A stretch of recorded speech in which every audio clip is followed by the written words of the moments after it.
বিসমিল্লাহির রহমানির রহিম। আজকে শুক্রবার মসজিদে গেলাম নামাজ পড়ার জন্য।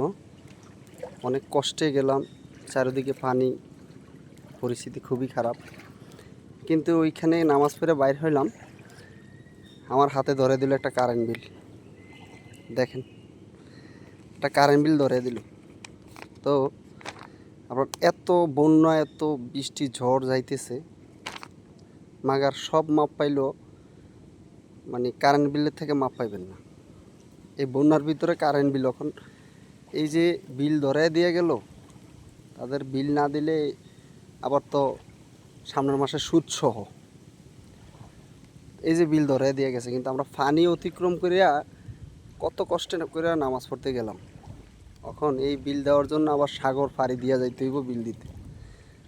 এই যে সিস্টেম, এই বিলের সিস্টেমটা, এই যে বিল, কারেন্ট বিলটা যদি এই মাস না দিতে না পারি, সামনের মাসে সুদ সহ দিতে হয়।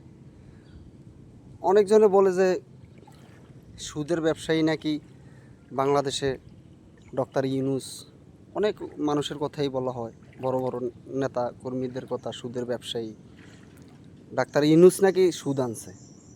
তো এই যে সুদটা নেয়, পরের মাসে সুদ সহ দেওয়ান লাগে, মিটার ভাড়া, ওইটা সেইটা, এগুলো সুদ সহ আমাদের দেওয়ান লাগে।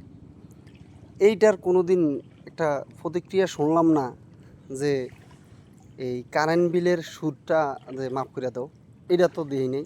সুদ সহ নেয়, বাংলাদেশটা চলে সুদের টাকা দিয়া, চলেই সুদের টাকা দেয়। এটা কেউ স্বীকার করতে রাজি না।